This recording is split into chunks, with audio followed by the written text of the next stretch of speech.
pakalbėti apie statistiką ir apie įdomesnius skaičius, tai Šiaulių komanda taikliau metė tritaškius metimus, 3 iš 6. Žalgiris pradėjo labai taikliai ir sėkmingai. Kelios pirmos tolimos atakos pasiekė tikslą, tačiau po to pasipylė netaiklių tritaškių seriją ir tai sumažino kauniečių pataikymo procentą iš toli iki 36 procentų. Atsirevanšavo Žalgiris pataikydamas net 68 procentus dvitaškių. Kova dėl kamuolių laimėjo Šiaulių krepšininkai 19-14. Tiesa, reikia pažymėti, jog 9 iš tų 19 kamuolių nusiėmė Saulius Kuzminskas, kuriam vis dar trūksta vieno atkovoto kamuolio iki dvigubo dublio.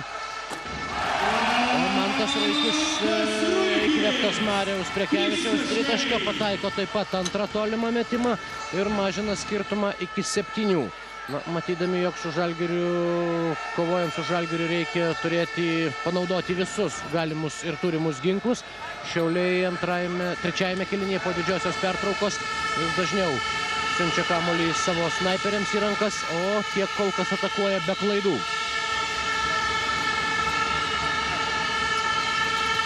2 iš 2 šiame kėlinyje. Markusas Braunas atsako dvitaškių metimu, tapdamas vėl rezultatyviausių krepšininkų Kauno komandoje 12 taškų. Jei visai šalia jo Goranas Jurakas, surinkęs 11, 9 yra įmetęs Damiras Markota. Artūras Masiulis, Maceina, Mantas Ruikis 8 sekundės atakai ir Jonas Mačiulis patikimai dengia Donatą Zavacką. Beje, Donatas Zavackas pirmose pusfinalio rungtynėse praėjusią savaitę Kaune buvo rezultatyviausių Šiaulių komandos žaidėjas, pelnęs 22 taškus ir padarė išvadas Žalgirio komandos gynybą. Štai pavyzdžiui, šiandien per pirmosius 2 kėlinius leisdamas Šiaulių komandos krepšininkui įmesti tik tai 3 taškus. 62-51. Donatas Zavackas. Ir puldamas krepšį prasižengia Donatas Zavackas.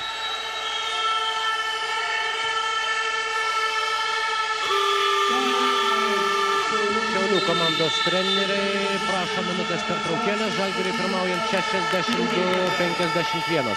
Arena čia baigėsi minutės pertraukėlė ir Dežanas Kolinsas bei Markusas Braunas pereina paskutinieji Žalgirio į varžovų aikštės pusę. Markusas Braunas BBL finalo ketvirto varžybose žaidė sirguliuodamas.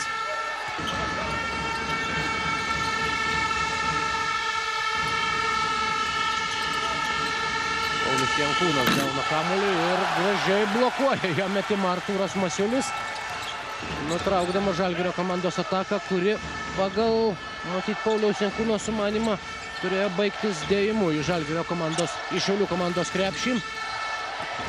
Dabar jau Masiulis gauna kamuolį, tačiau taip, sužingsniuoja po krepšiu buvęs Romualdas Brazauskas, viską fiksuoja tiksliai, aiškiai ir greitai. Išlieka tas pats 11 taškų Žalgirio komandos pranašumas.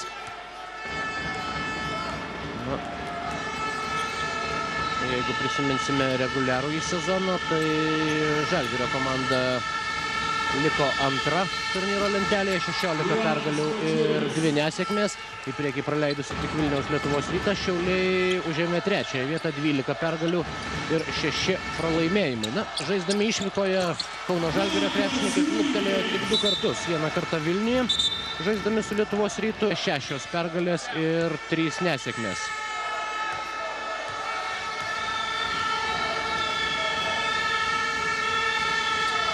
Keturias minutės sužaista trečiajame kėlinyje. Markusas Braunas bando pasislėpti už Aurelijaus Žukausko užtvaros. Meta per varžovo rankas, netaiklus metimas Gediminas Maceina. Kamuoliu jau prie Žalgirio tritaškio linijos. Mantas Ruikis, štai ką Žalgiris turėtų saugoti ypač atidžiai. Ir net tik prie 3 taškų linijos, nors toje pozicijoje Mantas Ruikis kol kas meta be klaidų, pataikęs abu tritaškius metimus, tačiau lygiai toks pat 100% taiklumas ir atakuojant iš 2 taškų zonos, 4 taiklus metimai iš 4, paskutiniais ketvirtasis dar ir su Aurelijaus Žukausko pražanga. O štai pirmasis metimas, kurio nepataiko šiandien Mantas Ruikis, yra nuo baudų linijos.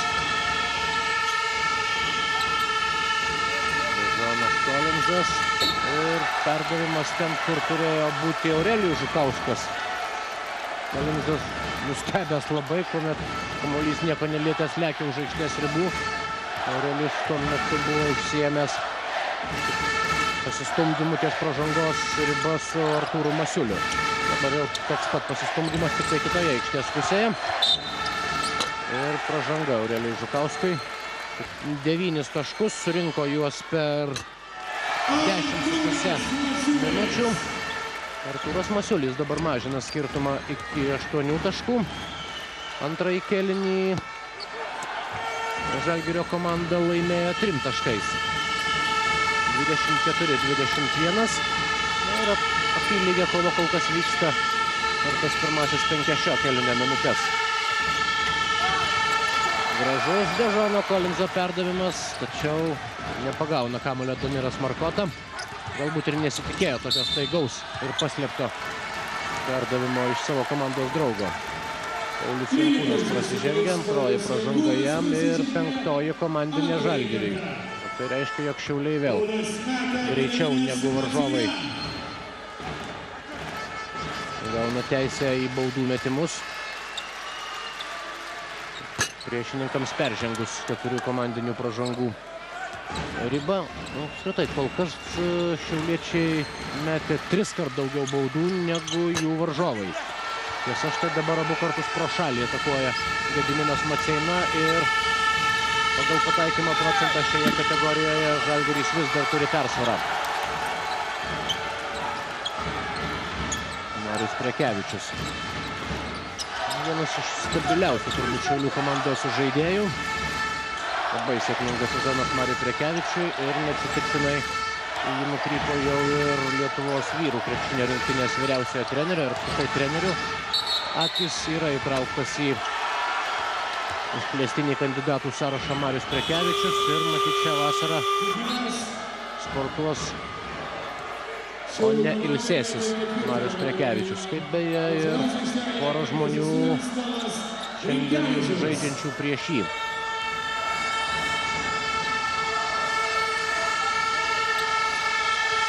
Dežonas Kolinsas. Netaiklus jo metimas, antrasis sėkmingesnis. Ir Dežonas Kolinsas vėl atstato 10 taškų persvarą. 66-56. 4 minutės ir 15 sekundžių iki 3 kėlinio pabaigos. Na, sakyti, kad nors Žalgiris, tarkim, nuo pirmauja situacija, jeigu ir keičiasi, tai labai nežymiai. Artūras Masiulis dabar jis pablogina savo komandos baudų pataikymo procentą.